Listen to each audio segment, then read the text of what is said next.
नमस्कार। आपने फिल्मों में अक्सर देखा होगा दफ़ा 302 ताजीराते हिंद, ऐसा कहते हैं कोर्ट रूम में, या सेक्शन 302 आईपीसी, इसके अंडर में सज़ा दी जाती है। अब ये बदल जाएगा क्योंकि भाजपा गवर्नमेंट ने, मोदी गवर्नमेंट ने एक नया बिल इंट्रोड्यूस किया है लोकसभा के इस सेशन में, जिसका नाम है भारत न्याय संहिता। ऐसे 3 बिल इंट्रोड्यूस किए हैं जो आईपीसी, एविडेंस एक्ट और सीआरपीसी, इन तीनों को रिप्लेस करेंगे।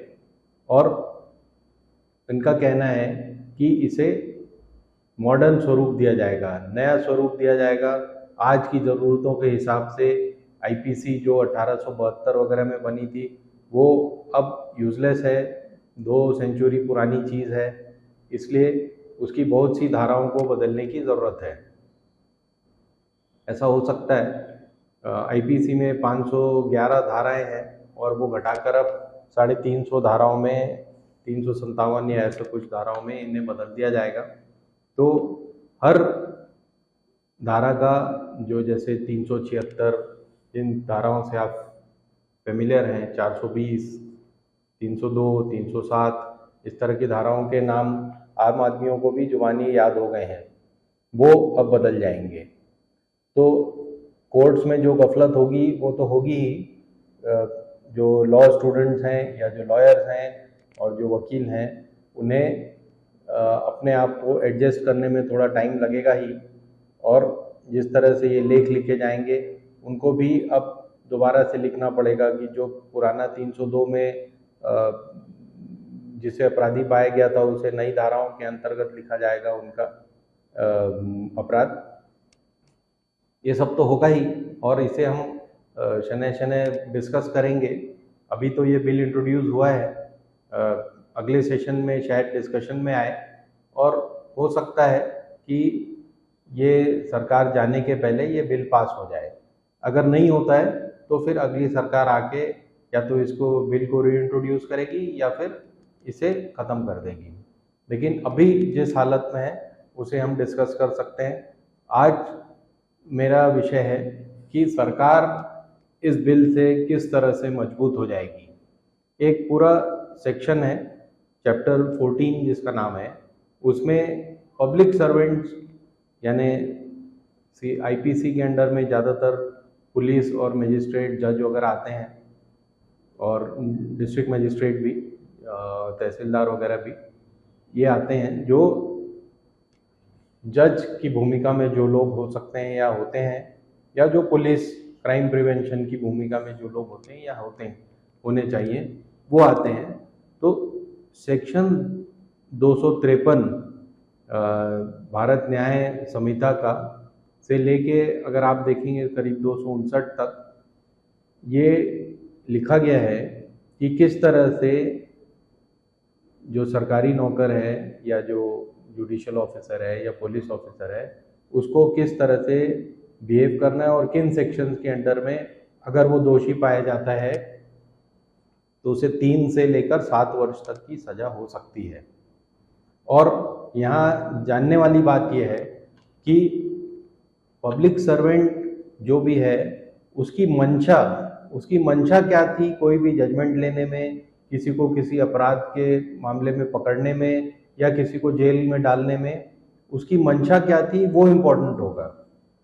वो किस अपराध में किस अपराधी को अंदर लेके आया है, या आप मान लीजिए किसी को बिना वारंट अंदर ले आया है, तो उसकी मंशा अगर साफ है कि लॉ की मंशा के खिलाफ उसने काम किया है।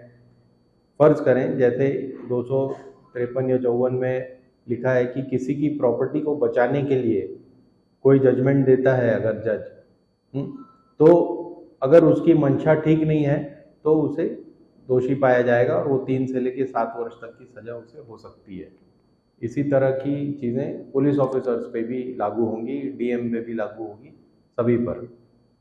अब जानने वाली बात यह है, जो कि अभी आप यहाँ कपिल सिब्बल जी से भी सुनेंगे, जानने वाली बात यह है कि इसमें मंशा कौन डिसाइड करेगा। मेंस रिया जिसे लीगल भाषा में कहते हैं, यहाँ पे मंशा कौन डिसाइड करेगा? मंशा डिसाइड करेगी सरकार। तो आप समझ रहे हैं ना कि किस तरह से सरकारी नौकर और मजिस्ट्रेट वगैरह सब सरकार के दबाव में आ जाएंगे। अगर सरकार कह रही कि आपकी मंशा गलत थी, तो फिर आपकी मंशा गलत थी और आप उस अपराध के अपराधी हो जाएंगे। तो ये कुछ नई बातें इंट्रोड्यूस हुई हैं इस संहिता में।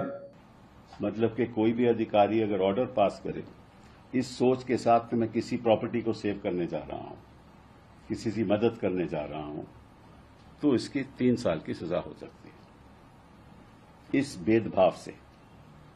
लेकिन ये भेदभाव तय कौन करेगा? मन का भाव तय कौन करेगा? सरकार। सरकार कहेगी कि हमें लगता है कि आपने ये गलत काम किया और आपकी मंशा खराब थी।